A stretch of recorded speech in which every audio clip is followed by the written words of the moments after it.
예를 들어 어떤 기업이 가치의 50%에 거래되고 있을 수도 있습니다. 그런데 조사를 해보니 정부의 통제를 받고 있고 가격을 마음대로 올릴 수 없다는 것을 알게 되면 당신은 다시 다른 기업의 주식을 찾아내야 할 겁니다. 중요한 것은 저가 주식을 찾았을 때 그 주식이 왜 이렇게 저가에 거래되고 있는지 알아내야 한다는 거죠.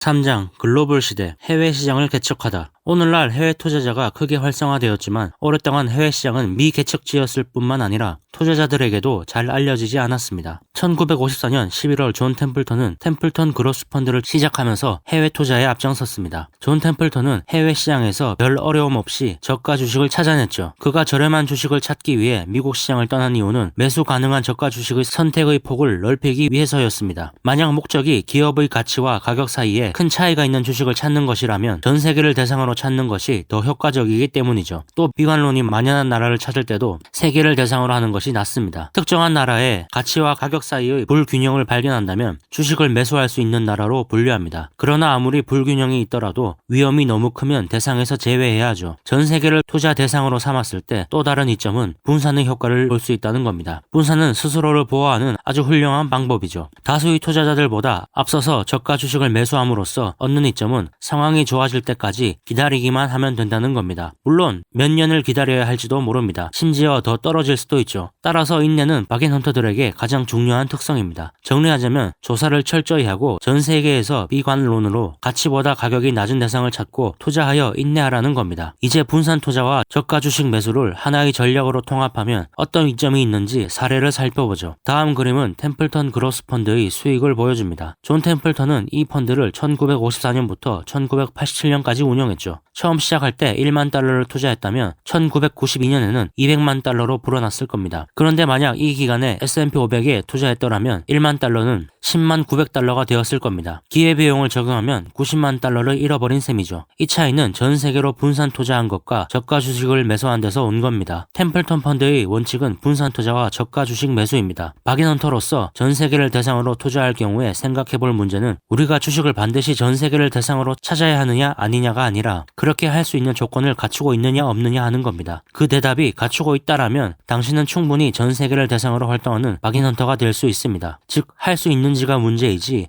해야 하는지가 문제가 아니라는 겁니다. 결론적으로 할 수 있다면 무조건 전 세계를 대상으로 투자해야 한다는 말이죠. 1970년대에는 여러 가지 악재들이 많아 투자자들에게는 참으로 어려운 시기였습니다. 다음 그래프는 이 기간의 미국 증시 상황을 보여주는데 여기서 다음과 같은 의문이 듭니다. 수익을 올리기 위해서는 주가가 반드시 올라야만 하는가? 이에 대한 대답은 그렇지 않다입니다. 예를 들어 1980년대 초 존 템플턴이 미국 내 우량 주식에 투자했을 때에는 수익률이 장기 투자 평균 수익의 반 이하로 떨어졌을 때였습니다. 이런 상황에서 당신은 원하는 저가 주식을 찾아 매집하기만 하면 됩니다. 당신이 생각하는 기업의 가치보다 절반 이하의 가격으로 매매되는 주식을 전부 매수하고자 하면 일본의 주식이 포함될 수도 있겠죠. 그러면 이때 일본 주식은 저렴하다라고 말할 수 있습니다. 우리는 이것을 상향식 분석, 바텀업 분석이라고 부르죠. 투자를 고려할 때 증시의 기본이 되는 기업 분석에서부터 시작하는 것을 바텀업 분석이라고 말합니다. 반대되는 개념이 한 나라의 거시경제를 보고 투자 판단을 하는 탑다운 방식이죠. 많은 사람들이 존 템플턴은 나라와 나라의 거시경제를 비교하여 투자 결정을 내리는 탑다운 방식의 투자자라고 생각하지만 사실은 그렇지 않습니다. 즉, 박앤헌터들은 투자국을 선택할 때 GDP나 고용 전망 같은 분석이 아니라 그 나라에 저렴한 주식이 많은지부터 조사해야 한다는 말입니다. 주식시장을 올바르게 판단하려면 증시의 지수가 아니라 매집하고자 하는 개별 기업을 조사해야 합니다. 이런 분석에 의해 투자하다 보면 S&P 500과 같은 지수가 당신의 실적과 무관하다는 사실을 알게 될 거라고 저자는 말합니다. 매수한 저가 주식의 가격은 오르지만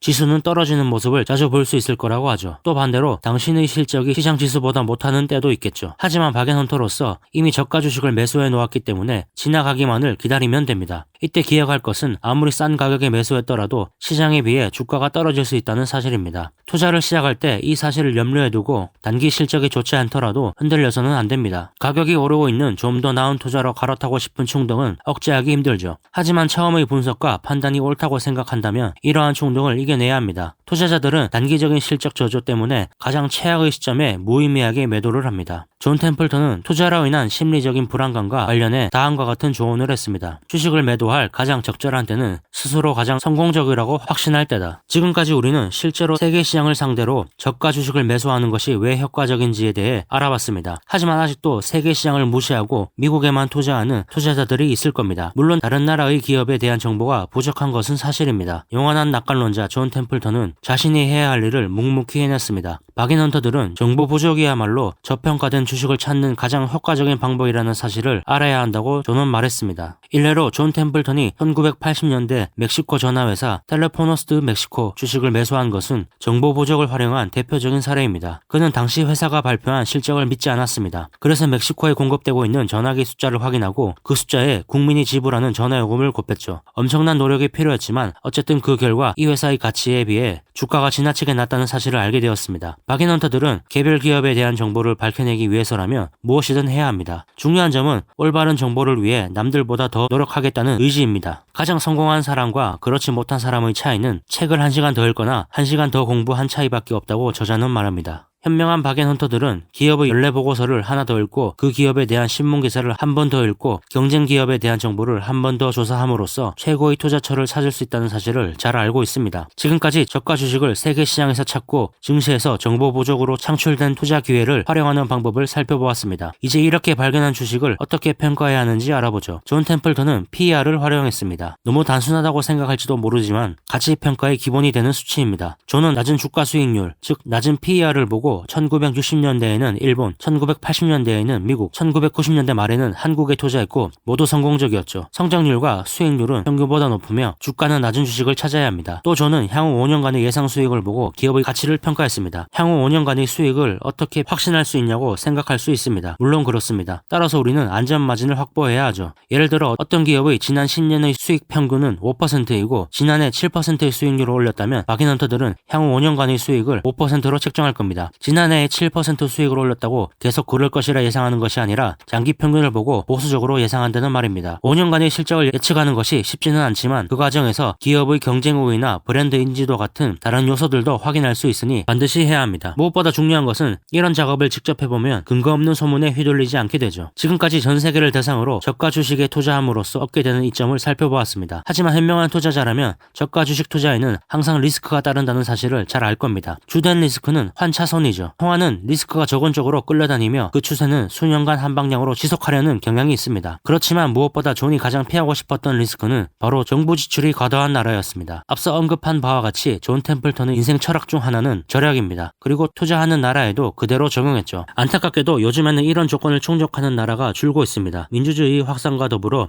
유권자들이 더 돈을 많이 지출하는 정치인을 뽑는 경향이 있기 때문이라고 저자는 말합니다. 민주주의에서는 언제나 그래왔죠. 아시아 금융위기와 아르헨티나 금융위기 때 일부 국가가 채무 불이행을 선언한 것은 좋은 사례가 됩니다. 또 존은 규제가 많지 않은 환경에서 투자하는 것을 좋아했습니다. 그는 증시를 그냥 두면 스스로 통제할 것이라고 믿었죠. 투자자에게 사회주의는 절대 좋은 투자 환경이 아닙니다. 투자자들은 보유하고 있는 주식과 기업의 자산이 정부에 몰수될 수도 있죠. 또한 산업의 국유화로 경쟁이 결여되고 따라서 지속적으로 성장해야 살아남을 수 있는 국가들의 기업에 비해 경쟁력이 떨어지게 됩니다. 기업은 계속 진보해야 합니다. 경쟁이 없다면 진보도 없습니다. 지금까지 사례별로 여러 나라에서 저가 주식을 선택할 때 피해야 할 위험과 추구해야 할 전략에 대해 살펴봤습니다. 이런 위험과 전략을 고려한 후 주식을 발견하고 리스크를 감소할 수 있다면 매수를 준비해야 합니다. 예를 들어 어떤 기업이 가치의 50%에 거래되고 있을 수도 있습니다. 그런데 조사를 해보니 정부의 통제를 받고 있고 가격을 마음대로 올릴 수 없다는 것을 알게 되면 당신은 다시 다른 기업의 주식을 찾아내야 할 겁니다. 중요한 것은 저가 주식을 찾았을 때 그 주식이 왜 이렇게 저가에 거래되고 있는지 알아내야 한다는 거죠. 만약 단기적인 문제로 주가가 잘못 책정되었다면 매수해도 좋겠죠. 어쨌든 주가가 크게 하락한 이유가 일시적인 문제라면 박인헌터는 즉시 투자해야 합니다.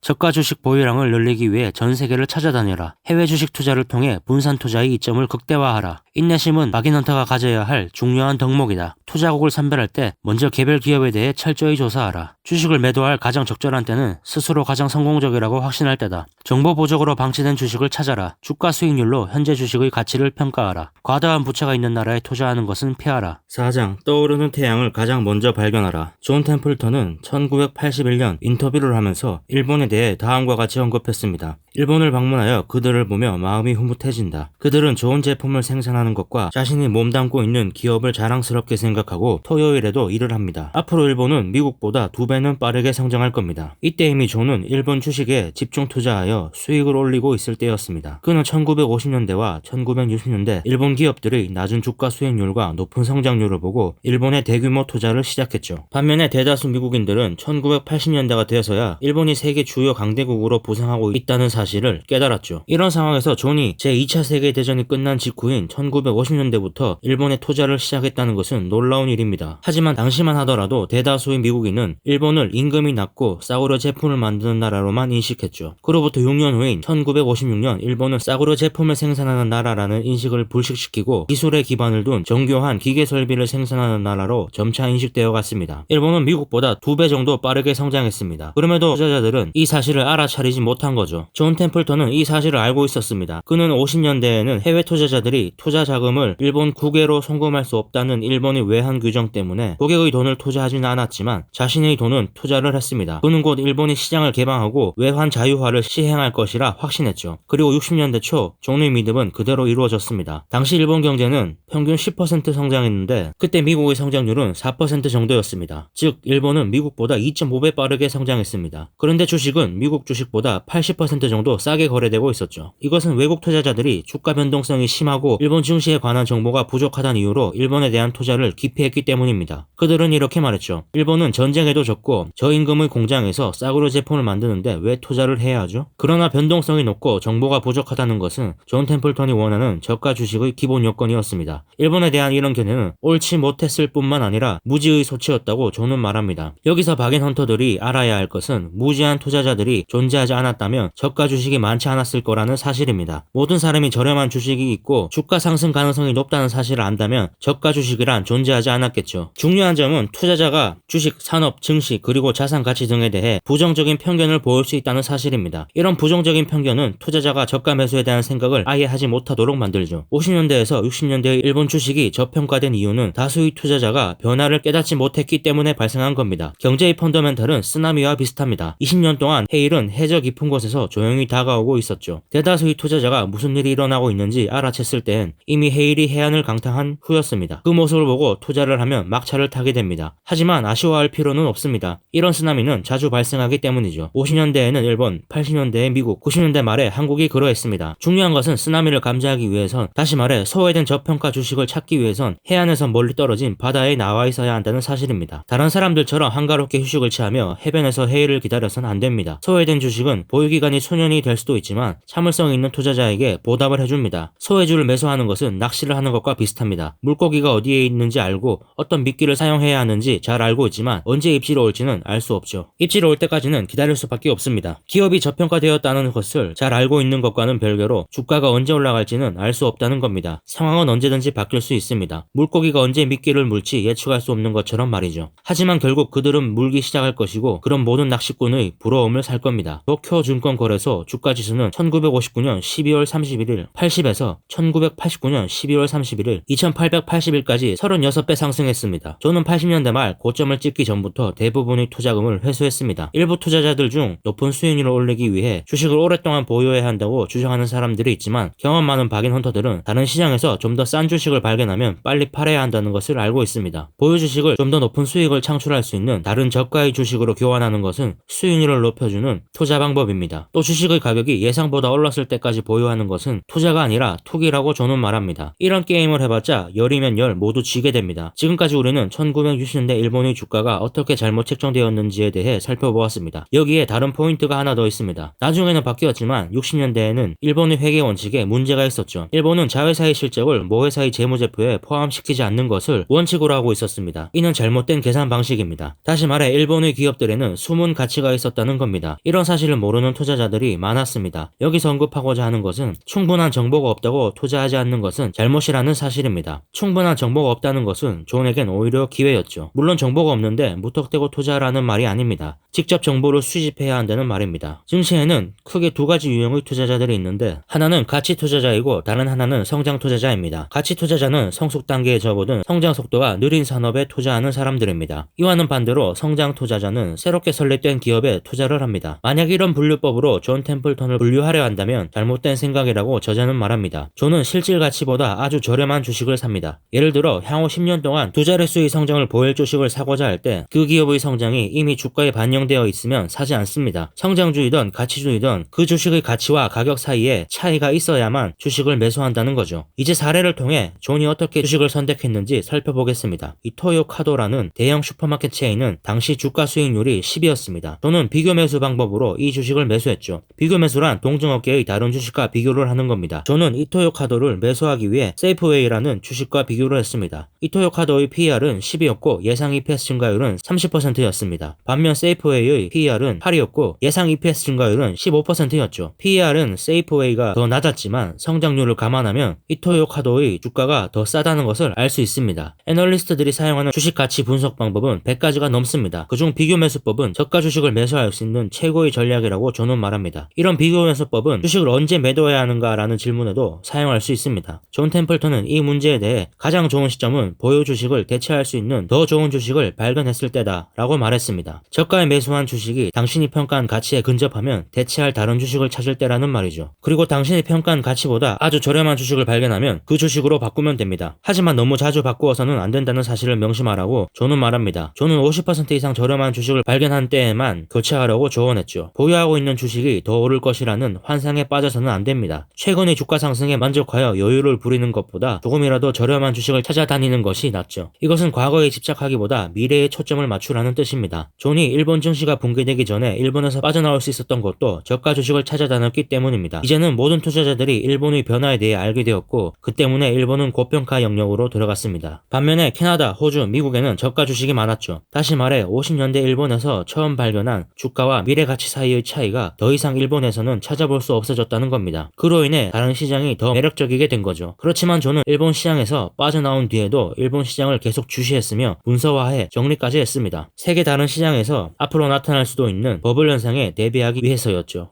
모두가 부정적인 견해를 보일 때 투자의 기회를 찾아라. 다른 사람의 충고보다는 자신의 직관에 따라 판단하라. 상식에 반하는 역발상 투자 전략이야말로 가장 높은 수익률을 가져다 준다. 시장의 흐름이나 경제 전망이 아닌 개별 종목의 가치에 주목하라. 수익 성장률을 예상할 때 자신의 예상이 객관적이고 합리적인지 확인하라. 저가 매수를 원한다면 비교 매수법을 활용하라. 50% 이상 저렴한 주식을 발견할 때에만 갈아타라. 게임에서 앞서기 위해서는 항상 미래의 기회에 초점을 맞춰라.